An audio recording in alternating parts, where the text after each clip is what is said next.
Баршаңызға қайырлы күн, құрметті көрермендерім. Бүгін сіздермен осындай қыста рахаттанып жейтін икра салатын дайындаймыз.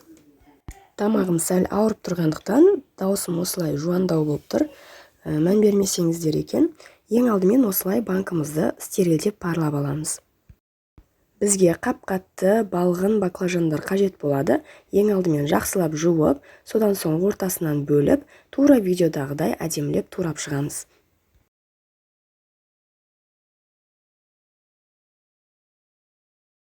Достар, енді дамып келе жатқан қазақша каналдың дамуына үлес қосып, менің каналыма подписка батырмасын басып қойсаңыздар екен.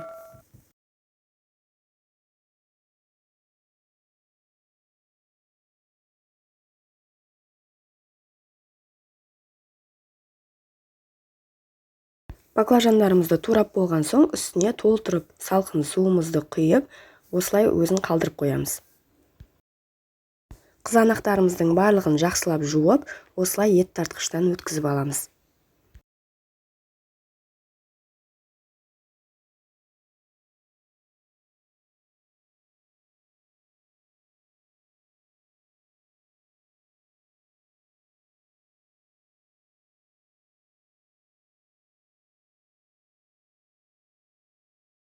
Енді пиязымызды ортасынан кесіп, сақиналап, осылай турап шығамыз.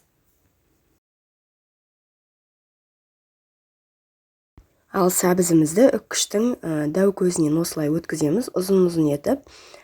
Содан соң болгар бұрышын тураймыз.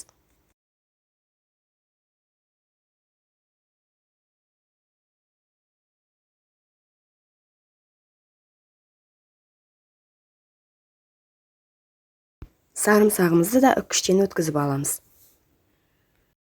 Содан соң баклажанымызды суымыздан бөлек аламыз. Көріп тұрғандарыңыздай суы қап-қара болып шықты. Егер сіздер баклажанды бірден пайдалансаңыздар, онда салатқа ащы дәм беру мүмкін. Үлкен қазанымызды алып, астын жағып, енді майымызды құямыз. Мен осындай 3,5 кесе май құйдым. Ең алдымен пиязымызды салып, жақсылап 10 минуттай сәл жұмсарғанша қуырып аламыз. Содан соң баклажандарымызды салып тағы да қуырамыз. Мен осы кезде бірден шекер мен тұзды салып жібердім. Жалпы менде 5 ас қасық тұз және 3,5 ас қасық шекер кетті. Сіздер өздеріңіз дәміне қарай көріп отырып қоссаңыздар болады. Ендігі кезекте сәбізімізді саламыз. Әр қоспаны салған сайын 7-10 минут аралығында сәл жұмсарғанға дейін осылай қуырып отырамыз. Және газдың асты бізде қатты болып тұр.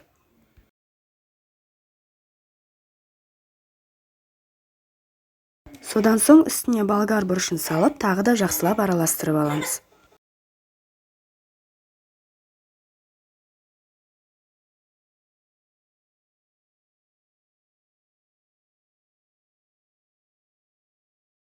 Мен салатқа осылай сәл ащылау дәм беру үшін 3 бас ащы бұрыш салып жібердім.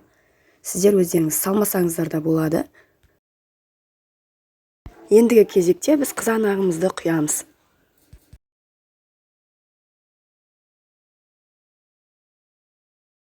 Содан соң сарымсағымызды салып жібереміз, және дәм кіргізу үшін 2 лавр жапырағы және кішкене 5-6 тал қара бұрыш салып жібереміз.